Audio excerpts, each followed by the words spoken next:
all. Welcome to the third workshop of the series, Fine-Tune Your Retirement Project. So third workshop out of 11 workshops, and in this series of 11 workshops, I would like to help you take a step back, look at your retirement project and make it exciting and fulfilling. So today we are going to cover the topic Shape Your Passion Project. And I would like to share 3 stories of people and their ways how they found and shaped their passion project in retirement, so that if you're looking for a passion project or if you're shaping your passion project, you can get some inspiration. And I also like to kind of make some kind of summary of what I believe is important for this topic, Shape Your Passion Project. So I wanted to also share 3 ingredients that we all need when we want to have a passion project in retirement or outside work. So today we are going to talk about the passion project in retirement, how to find and shape your passion project. And I believe that we all have this need to feel useful, to matter, to do things that matter. And we often get this feeling of fulfillment or being useful from work, but also from our roles in the family, right, as parents or grandparents. And last time when we had our workshop, one person mentioned, well, we have some basic human needs and at work we get them fulfilled, but when we retire, the landscape changes but the needs stay the same. So we still have this need to feel useful, to do things that matter. But when I interviewed people in retirement, there was one thing on top of feeling useful, and it's doing something that we really enjoy.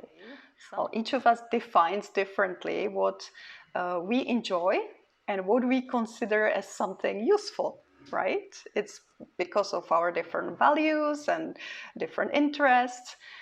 For example, some people feel useful when they are useful for other people, when they can give a service to other people. Some other people need to produce something; they need to see results. So, for example, my father is a beekeeper, and he does honey, and he's so happy to have his clientele who comes, and it helps him also to feel socially connected. So we have different values, we feel differently useful, or we need different things to feel useful. When we look for our passion project in retirement, so we can either look for something that will really make us happy, so it will fulfill our own personal need.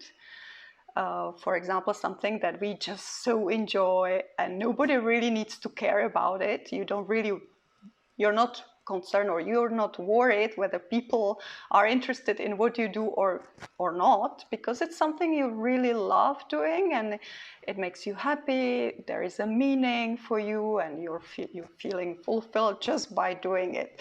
So it can be just a house project or gardening, or maybe you have a hobby, you want to learn something new, and already this can be a passion project.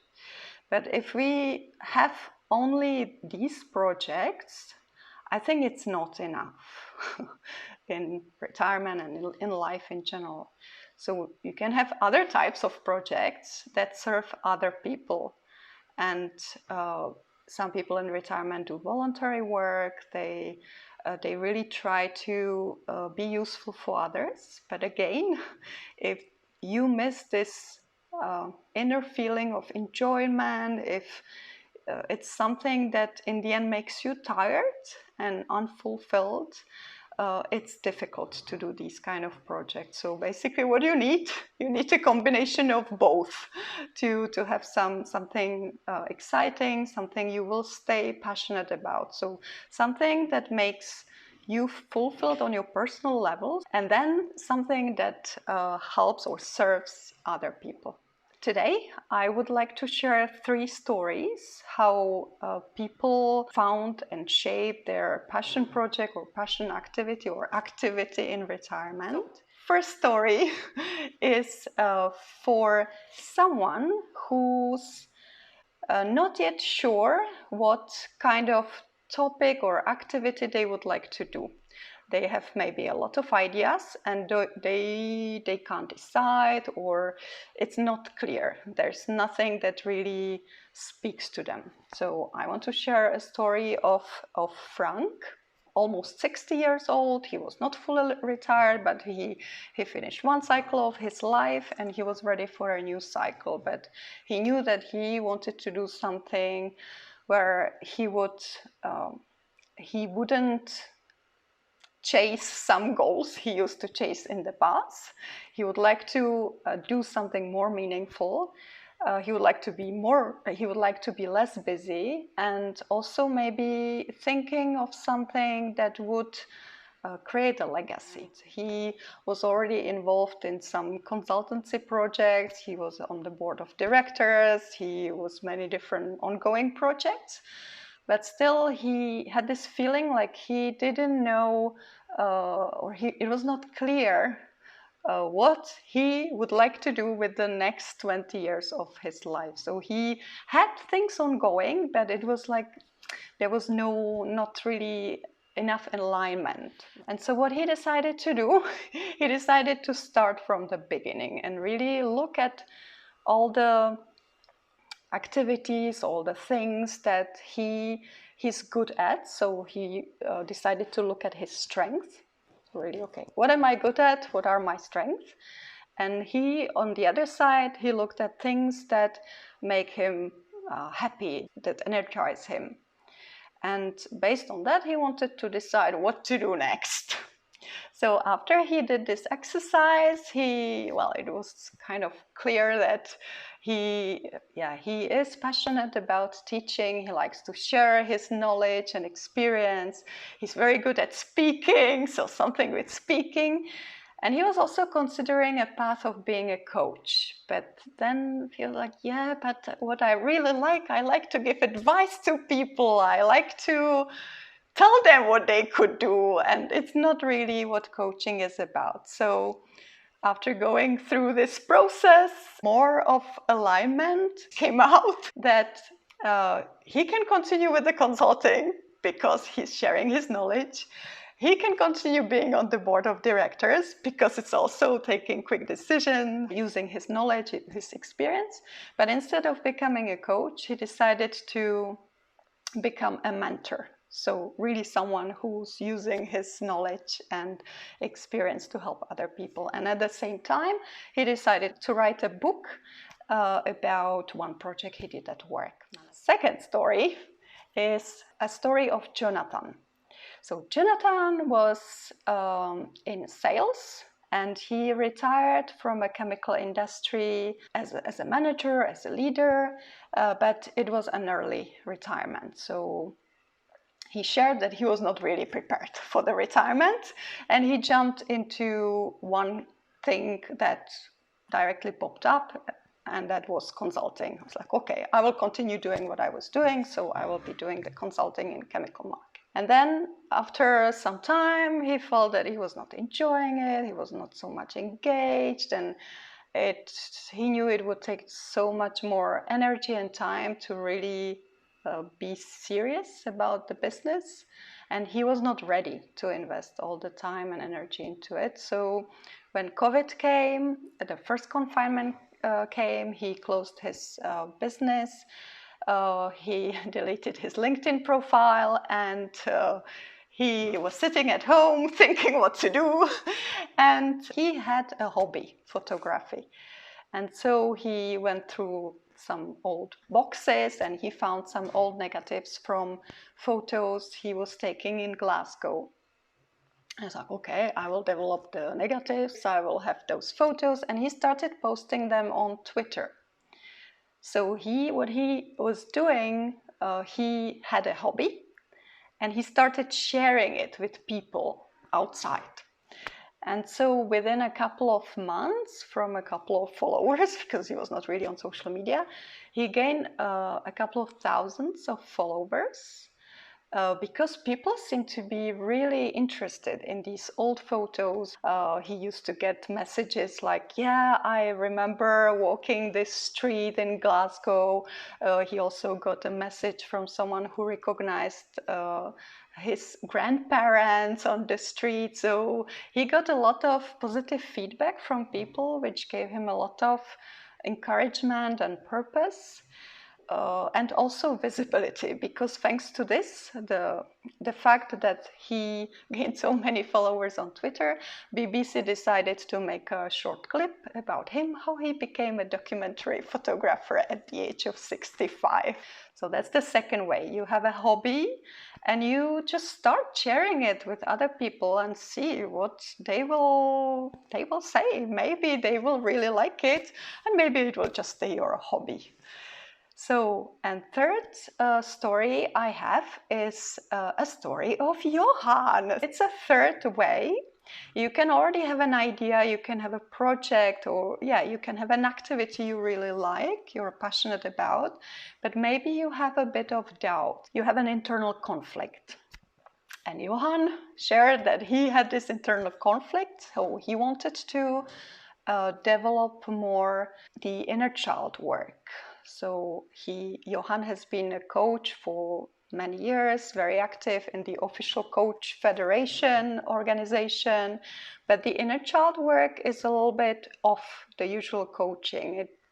It's not really a coaching, and he had this inner conflict, how he could kind of merge these things together. But when, Johan actually started my program, Be Unstoppable, and at the beginning of the program, you always need to look at your priorities and set your ambitions. And then when he did this exercise, his ambition was to be more active and more visible with the inner child work. And not only, but also be visible on social media, because it was already lockdown, not too many physical meetings, so he really needed to find some other ways how to be visible. When he started working on this project, there was something very important that he needed to figure out before going into the nitty-gritty details of what, when, where. And it was really his why. So why? What does he really want to do with this inner child work? And he shared that he wanted to contribute to something bigger. He wanted to help create a better world. He wanted to help raise a new generation of kids by helping parents become more resourceful adults, by helping their parents heal their childhood wounds. So it was, Johan really stepped into his purpose, and he said in the other workshop that when you know your purpose, it gives you wings. But it was not only this. So he knew his purpose, but then he also wanted to, I wanted him to package it into something that will be relevant for other people. And when we had the discussion around how to present the inner child work, and when Johan shared what kind of clients he typically has, I thought, it's really helping people with imposter syndrome to step in their power and bring something good to the world. In the end, he created a very successful workshop, inner child wounding and imposter syndrome, and he created a really nice campaign on Facebook to promote the inner child work, and he has not stopped yet. It's really a long-term work, right? Because it's a lot of education that is involved. That was the 3 stories I wanted to share with you, and there were 3 main ingredients I thought that were really important when thinking about a passion project or activity in retirement. And the first one is passion. So we really need to find something that we are passionate about. So either a topic that is really close to our heart, or an activity that we love doing. We just love doing it so much that we need to do it, or we need to talk about it. And so if you are at the phase where you are looking for, okay, what could be my passion project?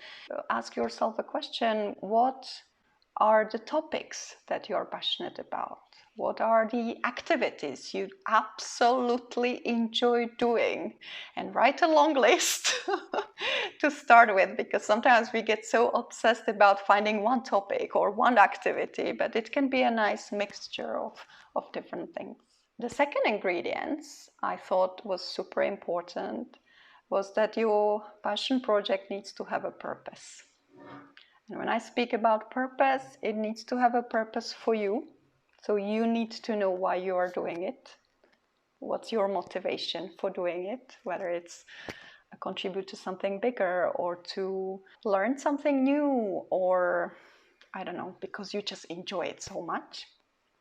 And then it needs to have also purpose for other people. So it needs to be relevant for other people. It needs to fulfill their needs. When we have our projects, it will not speak to everyone.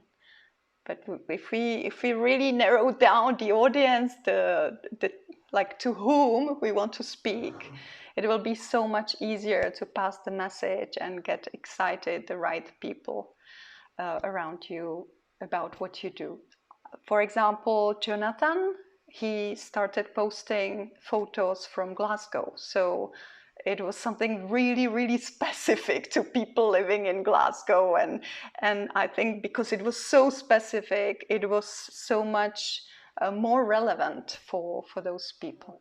The third ingredient, I think you need alignment. So alignment, when I speak about alignment, when we start doing something new, we can have plenty of doubts. At the beginning, we might have a lot of doubts whether this is the right thing for me, whether I will enjoy it. For me, alignment at the beginning is really taking a decision. So is this something you want to invest your time and energy in? Is it really something you want to commit to? Even if it's just posting photos on Twitter. I think Jonathan was pretty committed to it. And also on the way, keep managing the doubts. So keep bringing yourself to alignment by, I don't know, by reminding yourself your purpose, like Johan, by reminding yourself why you are doing it. Why is it important for you? This alignment can be also created by maybe breaking all these big ideas and big projects into something very small.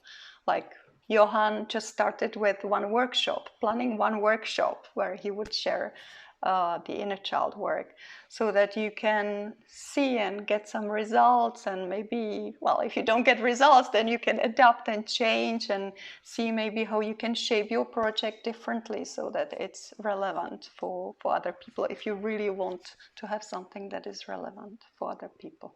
As usual, I would like to give you opportunity to share in the breakout rooms and discuss together. If you are at the beginning of exploration, what activities do you like doing? What topics are you passionate about? If you have an idea, but you want to shape it more, talk about your idea. Share it with other people.